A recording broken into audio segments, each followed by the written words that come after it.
Welcome, IT changemakers, to the DEX Show with Tim Flower and Tom McGraw. Let's get into it. Hello, changemakers. Welcome back to the DEX show within a show. Reality Bites. It's our tradition to have a year's end panel discussion. Regular listeners to both the DEX show and Reality Bites know that Tim and I have the other tradition of talking to Jeff Wright.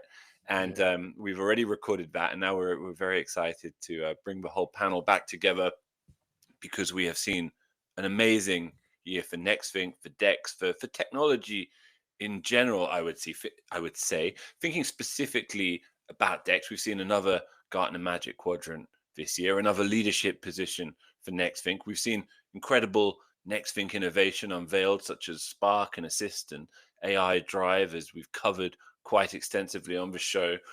We've had record-breaking events in London and Boston, and we're proud and humbled to say another record-breaking year here at the DEX show, and of course on Reality Bites. So we're gonna welcome everybody. All of our regular panelists are here with us for our end of year party. And we're going to go one by one. We've got some fantastic and fun questions for everybody. I've loved the answers I've seen put in the chat. So excited to get to everyone. But let's start with you, Tim Flower. Tim, how you doing? Good, Tom. How about yourself? Getting chilly Doing this great. time of year. Yeah. Excited just to go through these questions.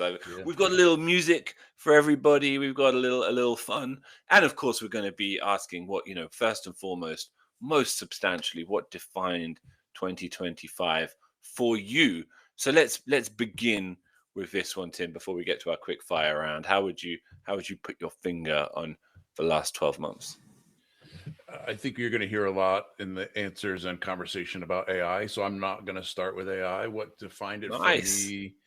And we've talked about it on the show before, right? A couple of both business and personal milestones in time-related age and time with the company. And I look back at my 20 years at Hartford was all sitting at a desk. And my 10 years here at Nexthink have primarily been living out of a suitcase and traveling to all corners of the world, talking with people, both distant coworkers and IT executives and strangers along the way, and being immersed in different cultures like Tokyo and Sydney and Melbourne and too many to mention all around Europe. And it gives you, I contrast that with sitting at a desk for 20 years, and it just changes your worldview, not just in the business that we're in and how Nexthink can help all of these people everywhere they live, but in your personal life too, in a larger sense. It also connects me directly with the business of Nexthink, right? I think we can get lost in our chores and our tasks and our to-dos when we're sitting at a desk, but being out and talking with people and experiencing what they're dealing with and what Nexthink is doing to help, I think really invigorates me. And this year was probably the most travel in my career. The first half of the year, I was on the road maybe 18 weeks out of the 26, 9 weeks all at once, not coming home for 9 weeks. I left my home last February. It was frozen over, and I came home in April, and the grass was out and the leaves were out. So it's a huge part of my job and my career and my life is that travel around the world. But this year really peaked with some new places. But then AI as well, right? It defines almost everything that we did this year. For me, it's become that knowledgeable collaborator rather than just a searcher for answers, right? It helps me form concepts for research and think about things I might have missed, or even on my personal life, help me research some retirement Q&A questions and planning and modeling, help with road trip advice. Hey, I want to go to these 3 cities over the course of 2 weeks, map it out for me, and what should I see? All kinds of things that would just take days and weeks or even months to do, it can do in seconds. So, I even uploaded a solar contract. I'm looking at solar for my house, uploaded the contract and said, give me all the red flags. And it listed everything out that I should be concerned with from a legal standpoint. So it's just having access to instant knowledge that really woke my senses up this year. Yeah, it sounds a bit like I had the same thing buying a second-hand car. I was just uploading service histories of the cars I was looking at. And it was just breaking it down for me, and I thought, I'm no longer blind in this process. I'm no longer as vulnerable as I always otherwise am, not being much of a car person. Tim, coming back to your, the global nature of your year, which is of course indicative of the global creep of DEX, right? And the industry that we live in, and it's reaching new markets and new horizons. If you had to just think of one place that you were most pleased to have seen with your own eyes, it could be very specific, could be a spot, could be a country, and obviously not casting shade on all the other wonderful places you went to. But what were you most grateful for having seen? My favorite is Sydney because I've been there several times now, but the one that really made me sit up and pay attention to was Tokyo, because going to Japan, it's not a European-based culture. It's very different in the way they operate, if you will. And the questions I had going in and flying into Tokyo were, is DEX going to translate? And it's almost a perfect metaphor, because you've got to do so much translation of the language as well, right? You've got to, when you're in a meeting, you talk for 2 or 3 sentences, and then they translate it, and then they translate it back to you, and then you talk for another 2 or 3 sentences. So the will DEX translate for me was the perfect metaphor, because you got to do the language translation first, and then make sure the concept also translates to how they operate. But Tokyo, just as a culture, clean, inviting, quiet, so respectful, friendly people. I would go back over and over and over again. The food was great too. Beautiful. Okay, quick fire round, Tim. I've got so many people to get through, but what was your word of the year? It just came up earlier this week, Tom, and it was one that you coined, and I think it fits perfectly. AIify. AIify. I don't know if I coined it. Well, I probably didn't. The first time I heard it was from you, so AIify just I'll take it. Put me in the whole dictionary. year of where the world is being AIified. It is indeed, that's for sure. Personal use case of you. Have you already touched upon that when you mentioned your solar panel? Probably my personal use case is just as you hit that age, you start to think about the future and what retirement might look like. Having instant access to modeling and advice. Now you obviously got to run it by humans to make sure you're on the right track, but just get you thinking about what consumption of your savings might look like and how to model it. That was mine. Absolutely. And the musical flavor to today is a song of the year, and it doesn't have to be from this year, just a song that spoke to you. You may have listened to it a lot, or it may have just vaguely or specifically defined the year in some way. So I don't. I have a tough time getting into some of the more modern songs, especially current year songs. So I tend to go into the Wayback Machine. My tastes range from when I need to kind of get it all out, Judas Priest and Scorpions and Iron Maiden and Led Zeppelin and Floyd. But then I'll swing over to David Sanborn and Tower of Power. But when I have a busy week and I want to just come home and decompress, I always go back to Pat Metheny Group. So if you haven't heard of Pat Metheny, he's an awesome guitar player, great music aptitudes. And there's one specific album. All the albums are great. If you haven't heard of Pat Metheny, go listen to any album. You'll enjoy it. But it's just mellow, real relaxing. So the album is We Live Here, and the song is Here to Stay. And it's just that song I go back to whether I'm on a plane and I need to kind of calm the nerves, or I get home and I want to relax. Here to Stay is kind of my go-to. Terrific. And I have to say, I'm going to almost choose at random. We've got Megan, Dina, Ariana, and Sean with us too. I'm going to choose them at random, other than Dina, who fair warning, is going to come last, just because I want to end the discussion with Dina's musical choice. I think I'll be happy to do that. Isn't that? It's just perfect. The way to go out. It's a way to go out in English. So there's a teaser for listeners. You have to try and guess what it might be. Let's go to you next, Megan. Since you're the last to drop your takes for the year into the chat, and and I'm excited to I didn't have time to read them, to be honest with you. So I'm excited to hear what they are. How was your year, and what defined 2025 in your view? Coming in blind, letting me talk second, Tom. That's brave. All right. My year, 2025. 2025 is a great year, I think, for me personally, but also I think for DEX and for our customers and at least the people that I got to work with, which admittedly, if you're a Nexthink customer and you've met me, you're probably a happy Nexthink customer, but hopefully they all are. Yeah, for me, there were sort of like two contrasting words that came to mind when I was trying to think about this year, and they were balance and ambition. And I think I'm going to go with the ambition first, right? I've said this before, but when I was preparing content and working with customers on their sessions for our conference experience 2024, there was a lot of hype around AI and what it could do in the workplace and what agentic AI could do. And they all wanted to build these sort of employee-facing self-service portals and that all these grand plans, but none of it had actually happened yet.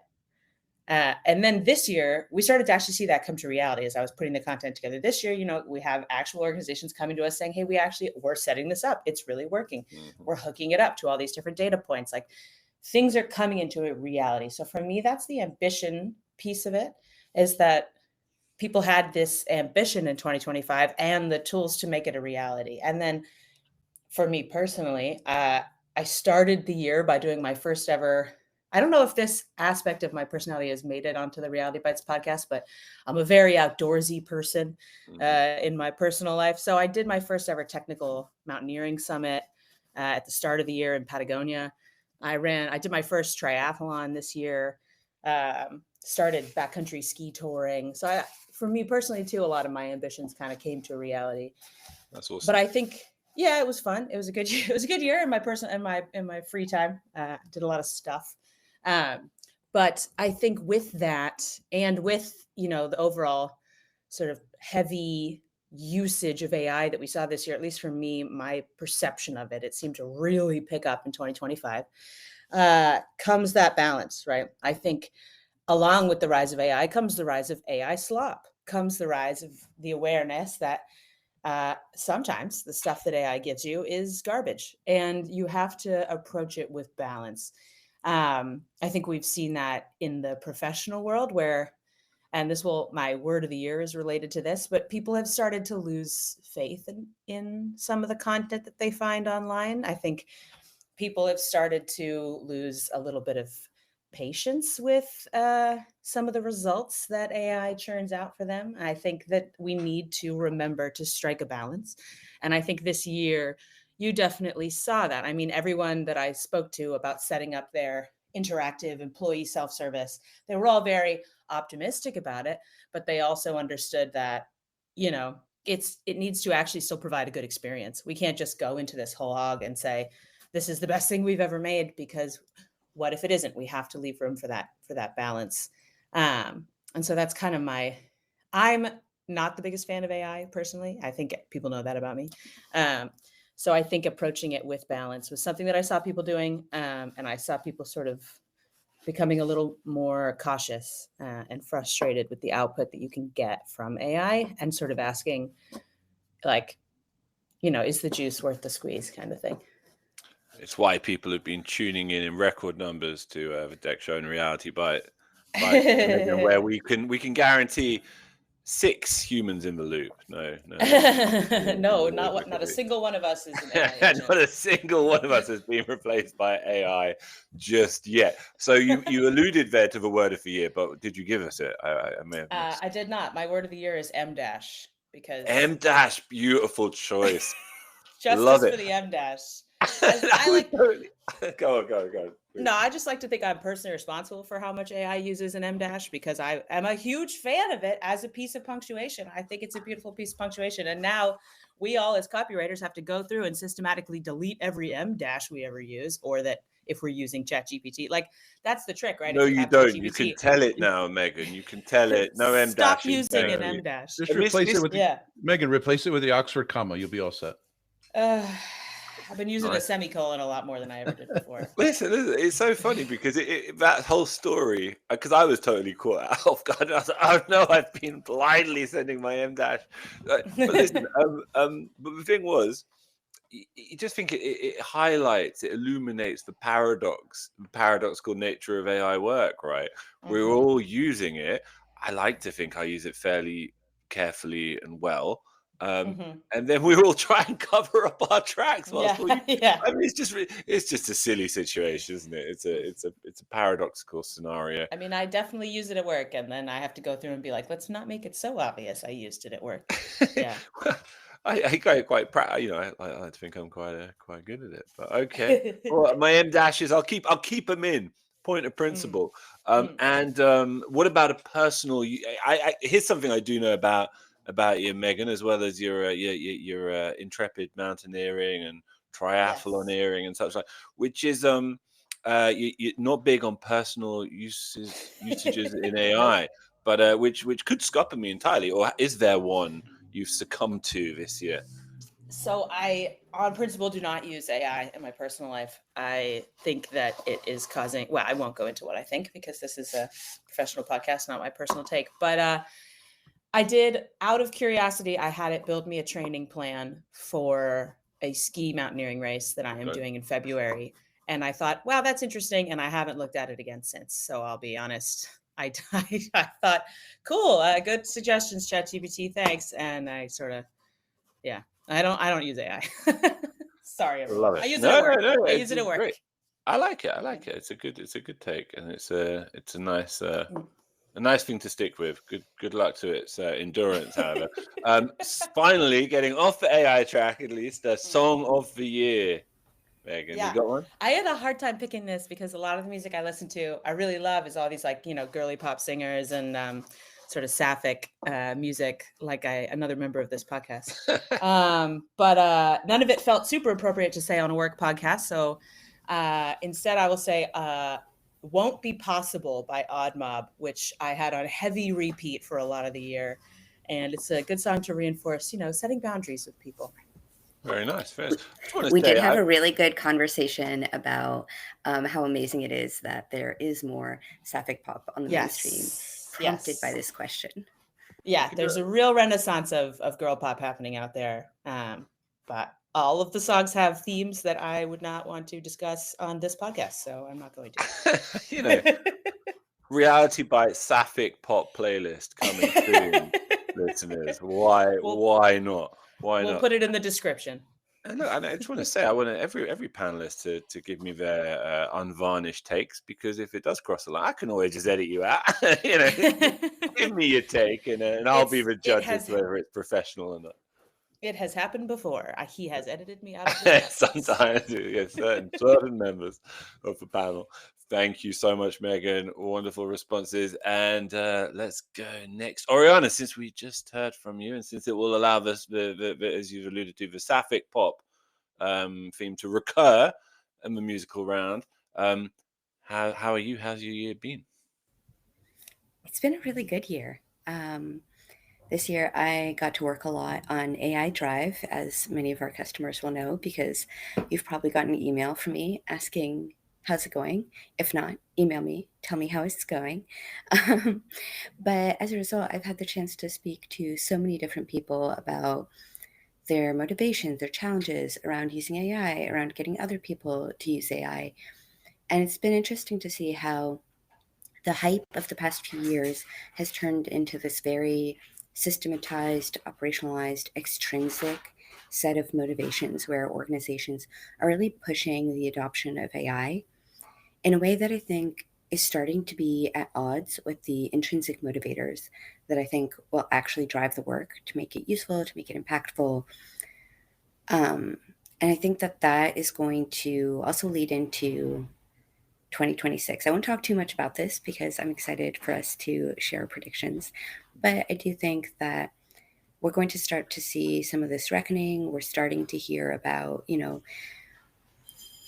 we can't just ride the hype train, right? We have to actually figure out what we're doing with this and be really intentional about it. So that's been a really big defining thing for me professionally this year.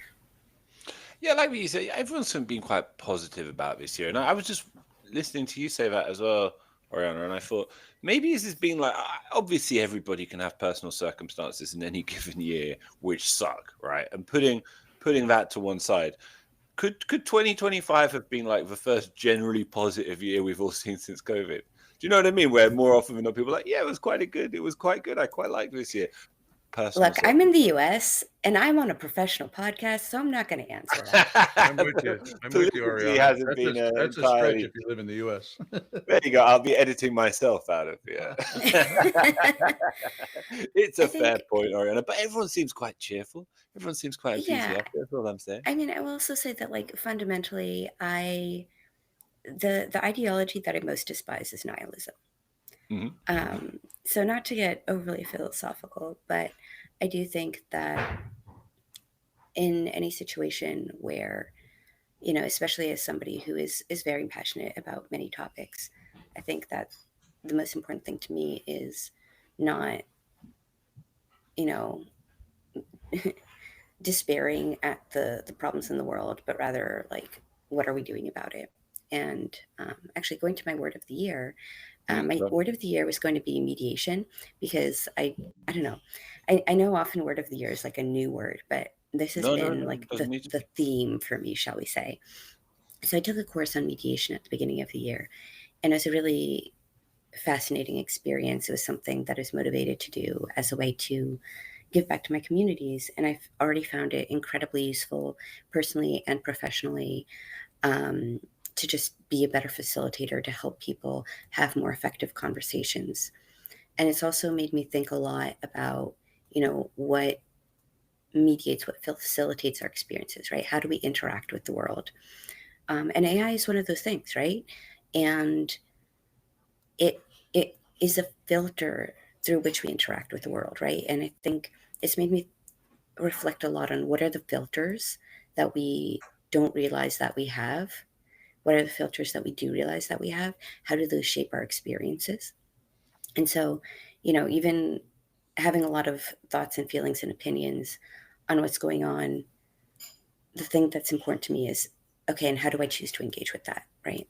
So that's my reaction to all of that. It's a perfect dovetailing of your personal and professional focus there, isn't it? You know, that question of mediation is your area of professional expertise and passion, as well as a sort of personal, extra professional one.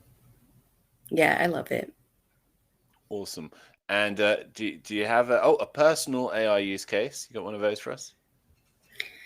So I also don't really like to use AI in my personal life. I've definitely experimented with it because I need to learn about it, right? I want to be aware. But honestly, one of the things that I find is that if I need help with the project, if I'm lacking a relevant skill, to me, that's a great opportunity for me to connect with other human beings. I am surrounded by an amazing community. And every time I ask somebody, hey, I need this skill, I need to work on this project, it's helped me build stronger bonds with people. It's taught me new skills rather than having a machine do it for me and having to just trust that it was good, right? Like the feedback cycle of working with people is fantastic.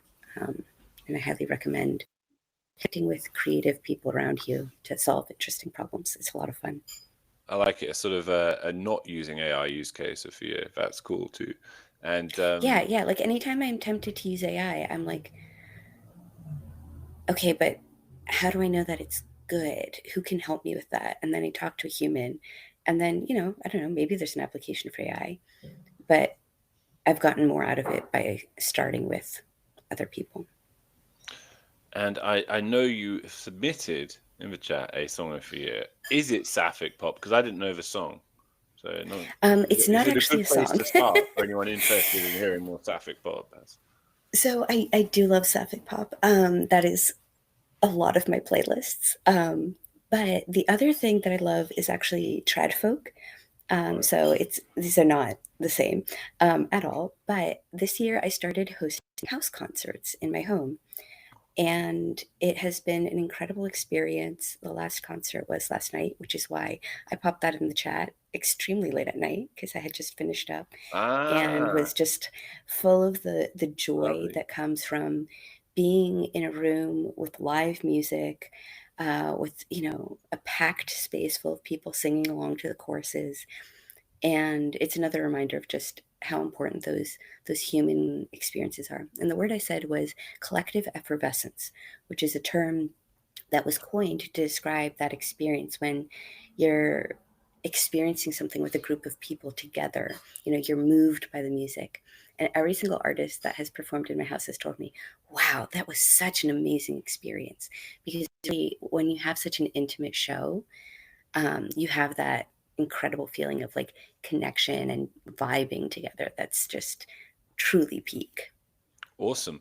We're all assuming you've got the most amazing home now, Ariana, as well. Well, don't be too impressed. We had to cram some people onto an air mattress because we ran out of chairs. Not even like necessarily lavish, but able to capture a vibe like that. It must be a special place. Wonderful though. Thank you so much, Ariana. And it does sound like you had a nice year, regardless of all the shenanigans in the background. And since we know Dina is last, it means Sean is, of course, next. And like many people on this pod, Sean, I would say you something of an AI skeptic. It's a little bit AI resistant. But maybe this year has seen you teeter a little bit nearer to the dark side. Tell us about it. False. Incorrect. I like it. I just have reservations. No, I've been using it a lot this year. That's what kind of defined the year for me, both in work and in personal life. But yeah, I just find, probably like most people have already said in the pod, like 60 to 80% accurate, which brings up like bigger philosophical questions. What happens when it gets to 100% accuracy? How do we find our own agency in the work we do, et cetera, et cetera? But I think it's an awesome tool. I'm just always slightly skeptical of what comes out. As well, one might be. And, very healthy. Yeah. Any other detail from the year that stands out to you, Sean? You want to? I mean, I like a quick fire round here. Is that all you got for me? You can do it, but it's up to you.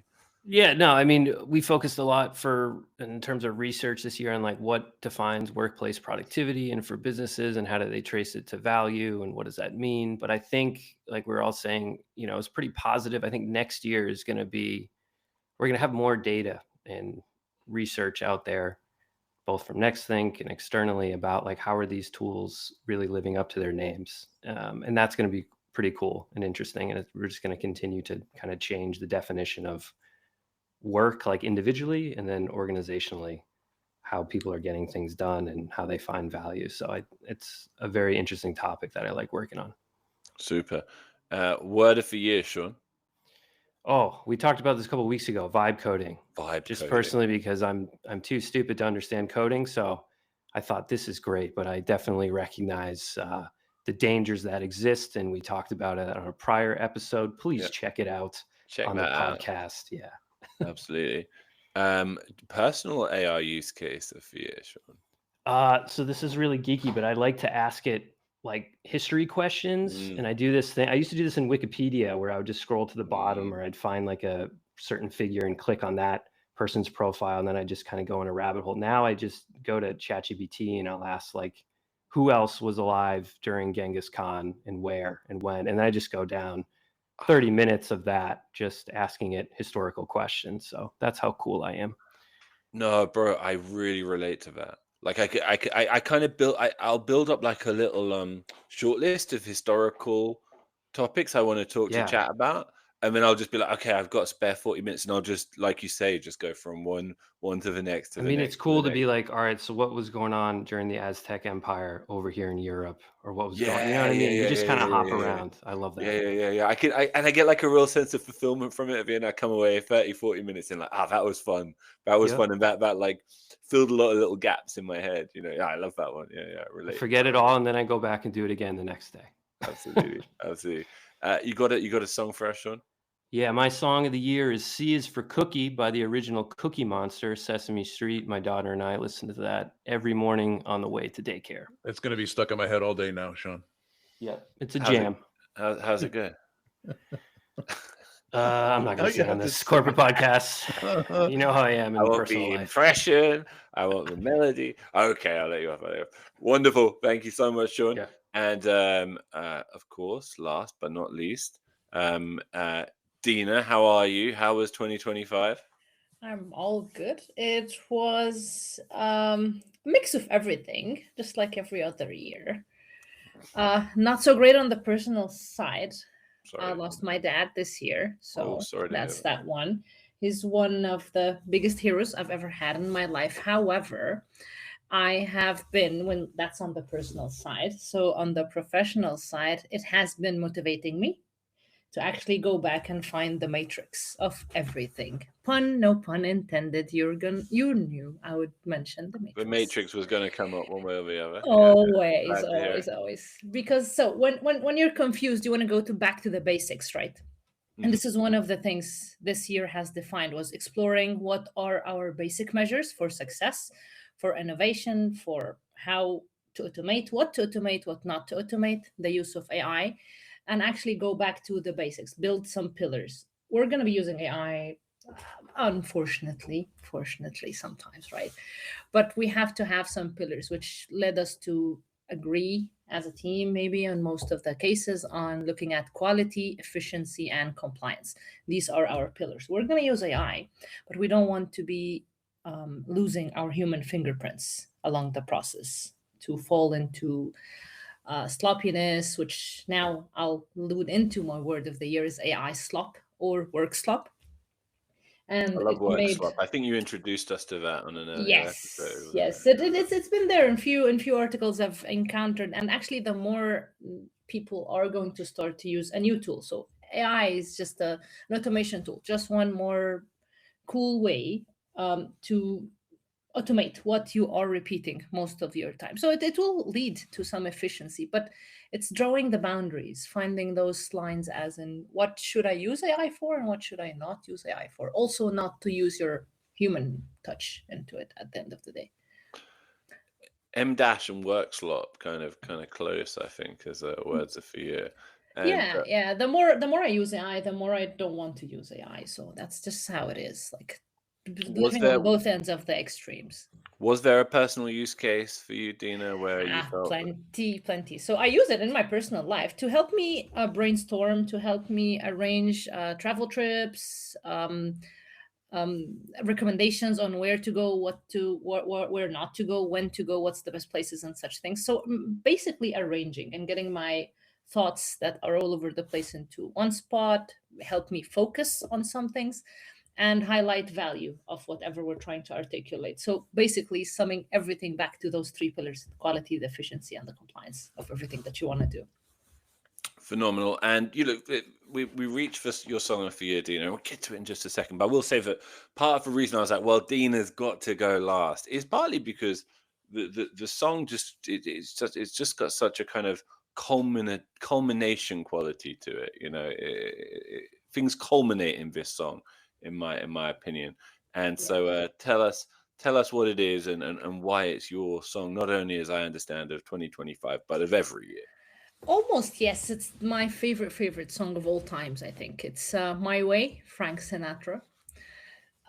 Because it really takes you back to the bits and pieces of everything. It has a journey, it has a beginning, it has an end, and it has a sweet melancholic feeling into it as well. Lovely. So, and it's not so self-centered. So it's in the respective of the name alludes to my way. It's just mine are the highway, but that's not the case. On the contrary, it's the other way around, where it's just a journey that you're feeling through. So everybody could go through it in their own different kind of ways. But yeah, irrespective of how many songs I fall fond for, I go back to the Matrix, which is My Way.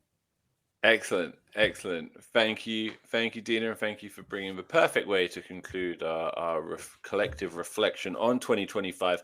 One thing I would say, and I think it's I think what's been common to the show and obviously common to us all as individuals is a very kind of real sense that we're living through a period of genuinely historical change for the world. I think there'll forever be a pin in the mid 2020s as being a time of some significance for humanity. Hopefully, one that's seen in hindsight as more good than bad. And I think the DEX show has reflected this, and I think Reality Bites in general, and certainly today has reflected that too.